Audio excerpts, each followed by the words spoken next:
Добрый день, дорогие друзья! С вами проект «Мы вам покажем». И сегодня мы в мастерской по изготовлению мебели вместе с Максимилианом Лугиновым. Максимилиан, здравствуйте! Здравствуйте. Что мы сегодня покажем нашим зрителям?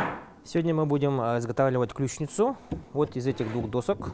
Будем их обрабатывать практически с нуля до уже готового изделия. То есть мы увидим сегодня полный процесс, да, изготовления ключницы под ключ.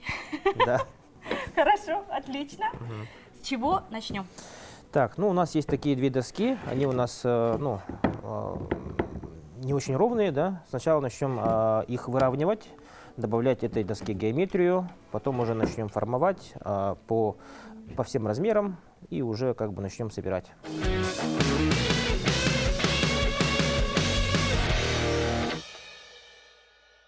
Сейчас будем обрабатывать его доску на фуганке. Здесь вот отчетливо видно, что она у нас неровная, да. Здесь тоже смотрим все, с какой стороны нужно убирать. И начнем, да.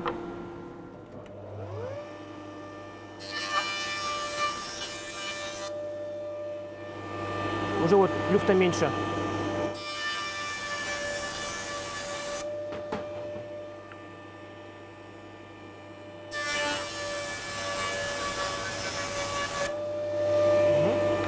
Вот, уже ровно. Да.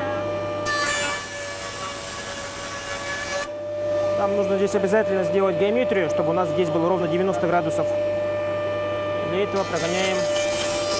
У нас вот здесь ровно 90 градусов, поэтому он уже выравнивает все максимально ровно, да. Все. И последний раз пройдемся. Оп. О, Попало что-то. да.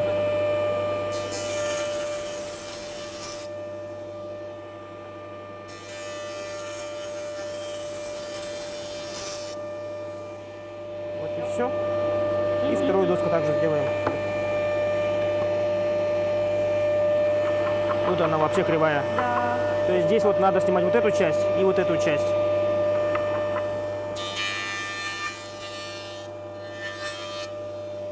Вот сняли немножко здесь и вот здесь.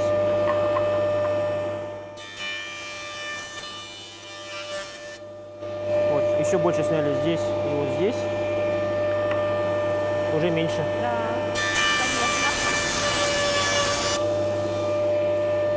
Вот тут еще у нас осталась неровность. И вот уже везде снял. Доска у нас уже ровная. И дальше также выравниваем ее по геометрии.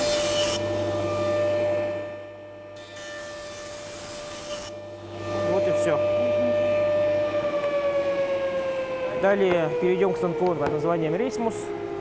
Будем уже выравнивать вторые части, получается, вот, относительно нашей ровной поверхности. Будем выравнивать вот эту часть.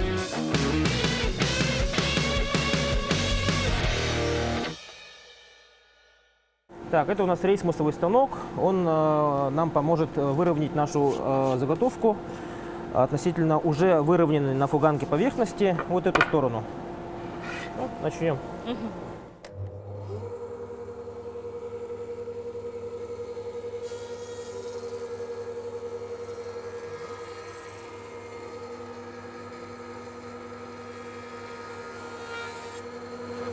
Вот здесь вот отчетливо видно, где у нас поверхность была толстая, там он снял.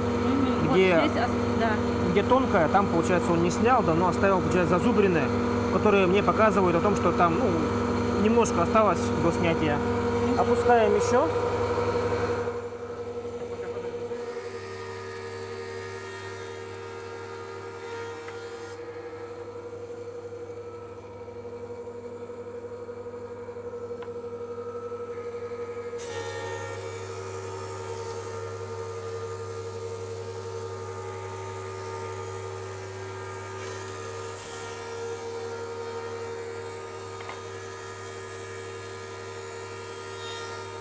Сейчас выставляем на нужную нам ширину.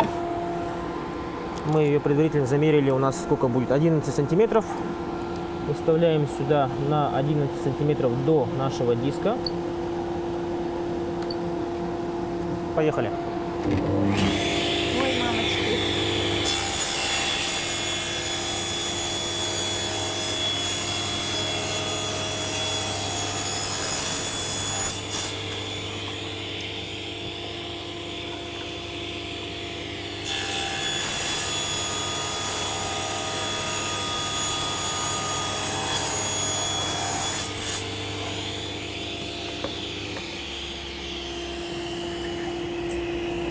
вот и все. У нас есть две абсолютные поверхности.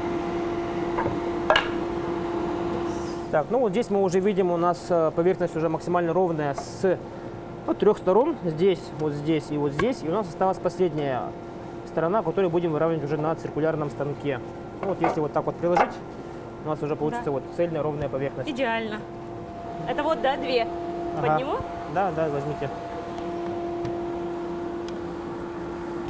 Ну вот убрали Да, здесь вот дефектные действительно, части. да? Она расширялась.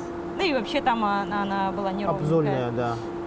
А вот это тоже, да? Это вторая часть была, да? Это вторая часть. Ну вот здесь немножко поуже, там немножко пошире. Все, понятно, Хоть почему разница это делается так. небольшая, да, но все равно, если вот касается, ну, если дело касается каких-то точных изделий, да, то оно потом сказывается. Если здесь у нас разница в миллиметр, да, потом она может оказаться там сантиметрами. Мгм. Это все у нас мусор. Идем дальше.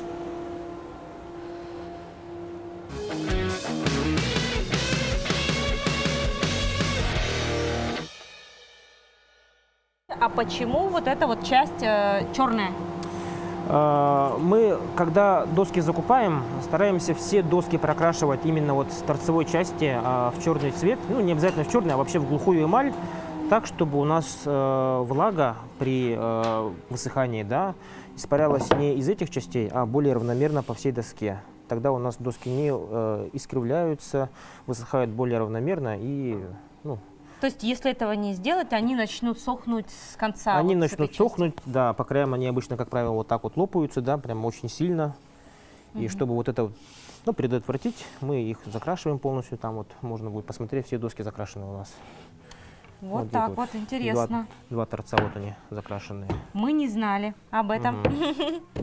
Ну, мало кто знает на самом деле. Точнее, раньше вот в советское время, да, у нас все доски были так вот закрашенные. Прямо сплошняком красили. Как правило, это был красный цвет, другого не было. Сейчас будем мы торцевать. Все равно у нас эти доски подвергались предварительно на черновой торцовке. То есть они у нас пил здесь неровный. Сейчас будем выравнивать ровно 90 градусов. Будем проверять. У нас есть угольник супер точный, чтобы у нас здесь было 90 градусов. Сейчас можно, кстати, проверить. Вот, например, да? Вот справа немножко зазор у нас есть. Вижу, да, Вот, видно вот зазор. он, этот люфт. Мгм. Примерно вот аж сколько там? Миллиметра 2, наверное, да? 2 есть. 1,5 миллиметра. То же самое здесь, вот ранее оторцованные у нас. Вот. Меньше, но есть. Меньше, но видно, есть. видно. Сейчас будем это исправлять.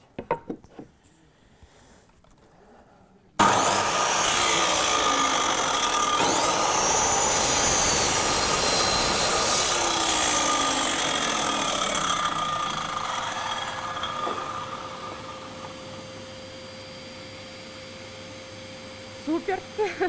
Нет зазоров.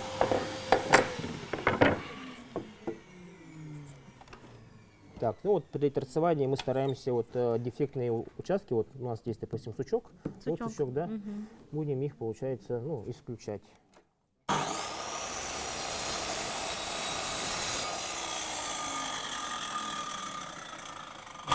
Сучок остался, мы его тоже исключим, но для начала проверим 90 градусов. Вот чуть-чуть вот у нас есть зазорчик. Да. Вообще вот от станка очень много зависит. Казалось бы, здесь вот у нас выставлен на 0 ровно, да, но он все равно вот чуть-чуть, но играет на нашу геометрию. Еще раз будем торцевать. У нас вот здесь был сучок, мы сейчас будем его исключать.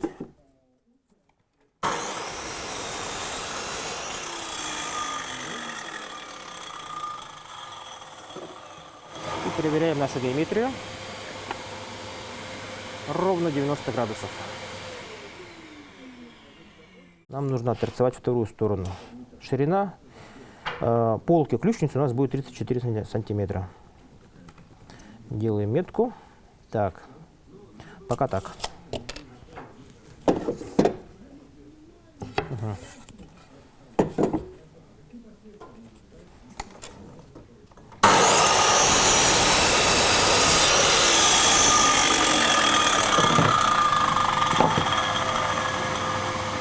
Четыре. Все, это пойдет наша крышка, пусть лежит. Далее у нас идет задняя стенка, непосредственно на которой будет у нас крепиться ключи. Ну, мы тоже сделаем сколько сантиметров. Так, у нас стенка 34, по 20 сантиметров остается, сделаем ее 28.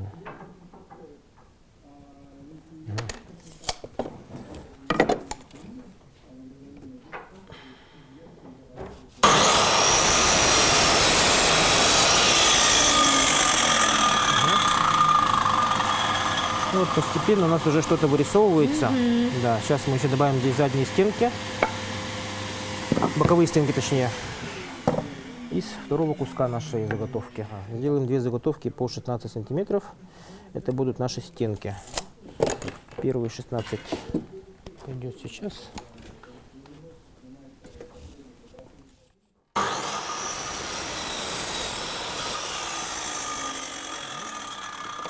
И второй 16.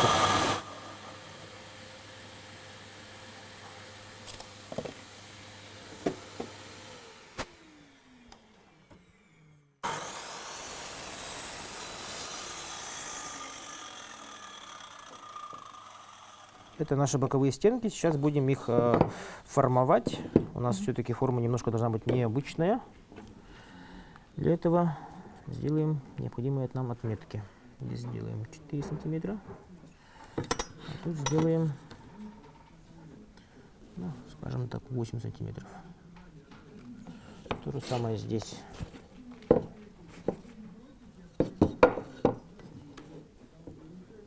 Вот отметки мы ставим уже на заготовке не просто так, а сейчас я покажу для чего. Например, вот у нас сучок, да? Мы будем его исключать.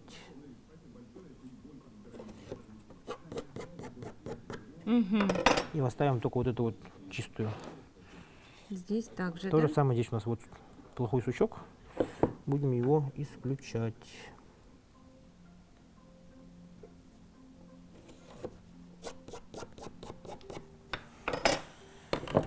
Вот. Ага, то есть у нас получается, как это будет выглядеть, да? Сверху они шире, прилегающая часть, да? И Да. к низу заужаются. Да. Верно? Все верно. Пойдем резать. Идемте.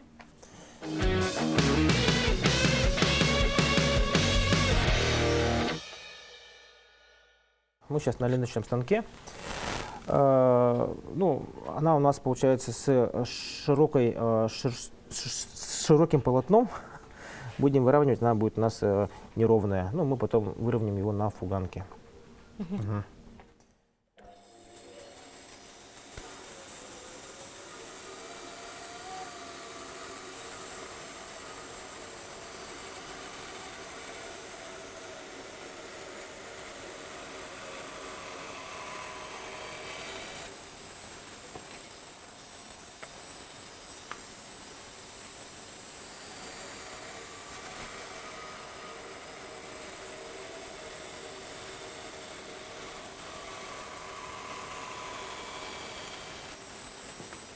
У нас поверхность здесь не очень ровная. Поэтому мы... Нам нужно его выровнять на фуговальном станке.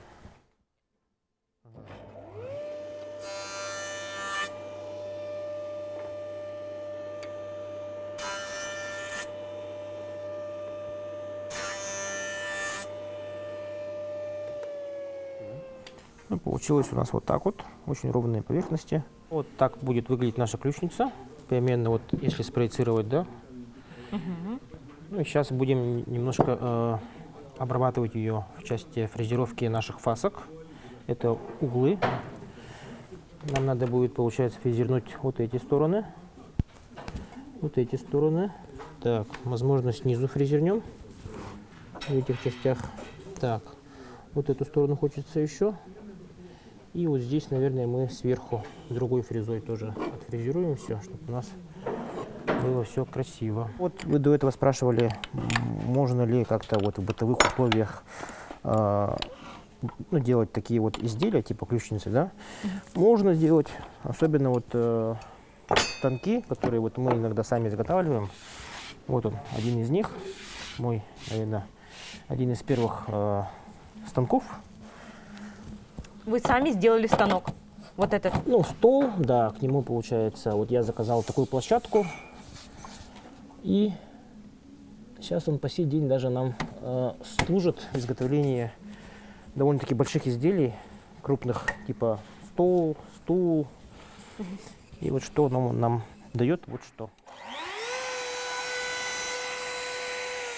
Позволяет как бы делать какие-то вот элементы более скругленными, красивыми, приятными на ощупь. Где наши заготовки? Вот они. Вот они. Угу. Так, ну здесь наша задача получается снять сейчас вот эти поверхности и вот эти вот. Угу. Посмотрим, как это будет.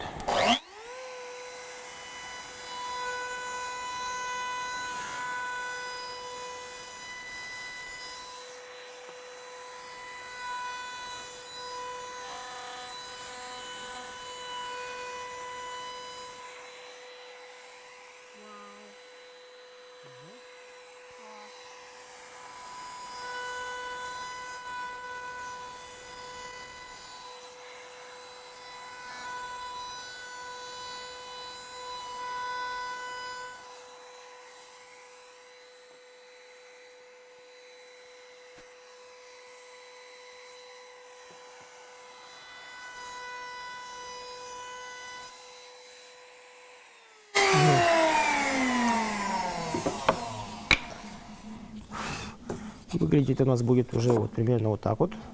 Угу. И теперь вот верхнюю стенку я специально на ней остановился, чтобы здесь снять фаску немножко иначе, другой фрезой.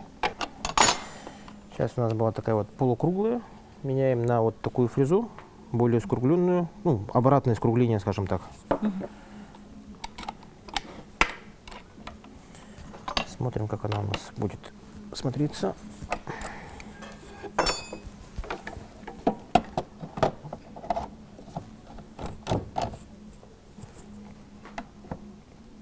Угу. Так, ну вот у нас здесь вот такой вот сучок, мы его ставим на задний план, его не будет видно у нас. Снимаем, получается, здесь и вот здесь. Угу. Все.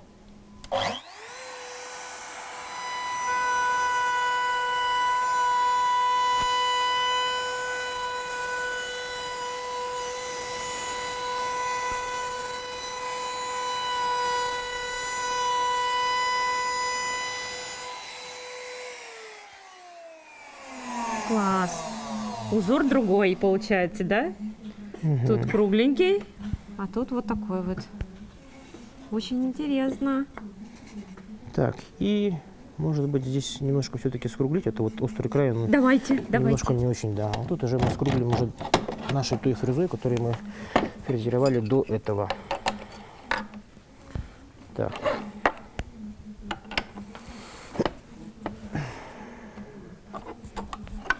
Да, такое бывает.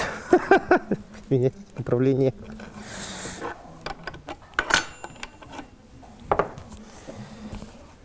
Ну, вообще таких фрезеров желательно иметь несколько штук.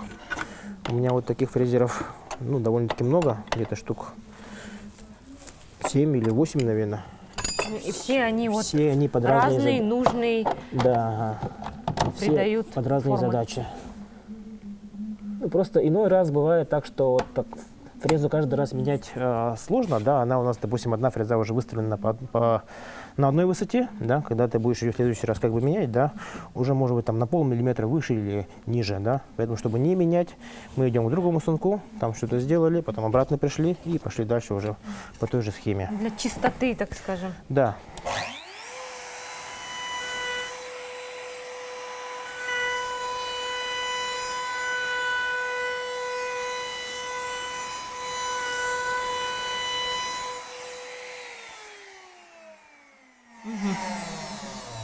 Да. Угу. Все, идем на шлифовальню.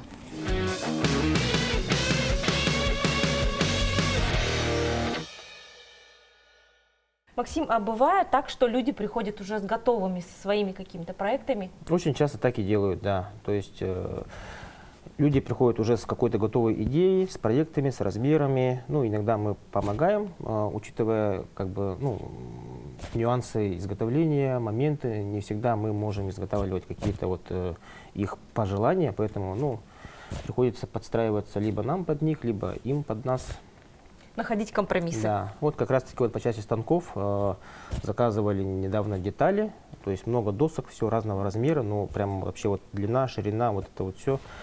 Оказалось, это был станок, стол под станок с ЧПУ управлением. А вот, ну это вот те, кто именно заказывает. Если кто хочет самостоятельно изготовить какие-то изделия, да, то очень часто бывает так, что вот у нас очень много корпусной мебели изготавливается в Якутске, и очень много остается таких вот обрезков. Да. Они все идут стандартные, толщина 18 миллиметров, и все. Они уже у нас правильной геометричной формы. Распилил, собрал. Допустим, наш тот фрезерный станок, на котором мы только что работали, он полностью сделан из ЛДСП. Да, мы видели вот станок. Да, я его То практически есть, сделал на получается, коленке. вот таким обрезком можно дать вторую жизнь? Да. Хорошо. Сейчас какой у нас будет этап? Сейчас у нас этап заключительный вот из шумных станков, это шлифовка изделия уже перед его сборкой непосредственной. Будем шлифовать вот такие вот обгорелые моменты вот нашей фрезы, будем устранять. Вот такие вот полоски тоже от фрезы остаются у нас. Ну и фрезеровки. гладкость, да, Ну и приобретет гладкость, конечный. да. Все равно вот от результат. станков у нас остаются вот такие вот волны, потому что вот лезвие как бы крутится, да, заготовка движется, и они вот неравномерно остаются. Это сейчас будем все сглаживать.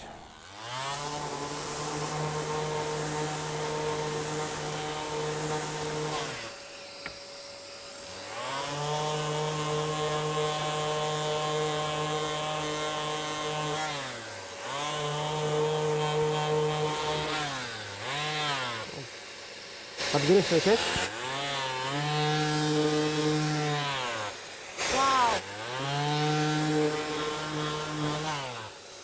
Какие-то моменты, да, вот острые, да, неприятные на ощупь, мы будем уже обрабатывать его вручную, вот, чтобы немножко скруглить.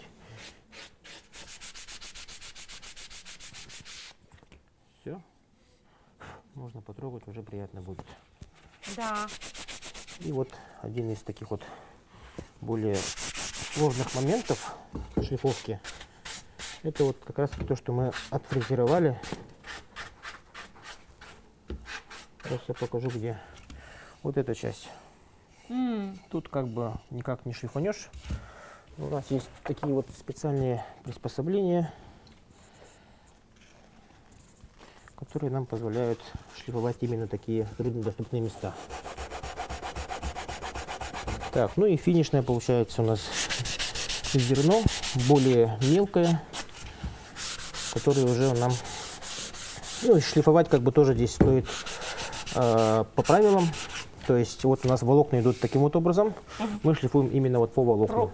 Если мы В сторону волокон. в сторону волокон, да. Если мы будем шлифовать против, да, то они будут оставлять царапины, и при последующей покраске здесь будут оставаться черные полоски, ну, что как бы не очень Будет хорошо. заметно, да. Будет очень заметно, да.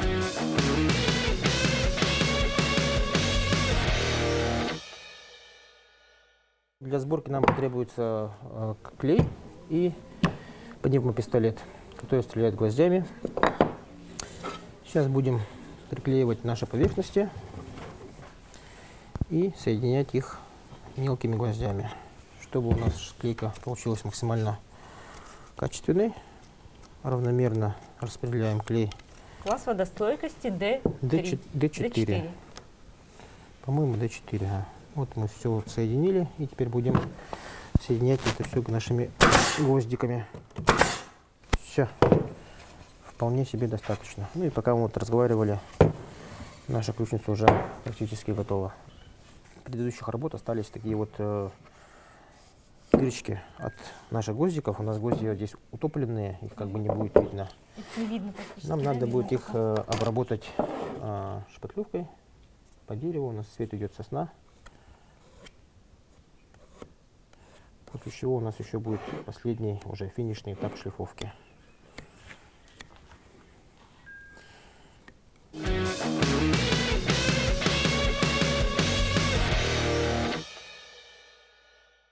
Вот сейчас мы начинаем уже покраску нашу. Так, у нас масло с воском. И начинаем красить. То есть она сразу идет, это и воск, и масло. Да. Два в одном. Натираем мы еще одновременно не только вытираем излишки, но и натираем саму поверхность до блеска. Давайте протестируем нашу ключницу. Спасибо большое, Максим. С вами был проект «Мы вам покажем». С вами мы не прощаемся и увидимся в следующем выпуске.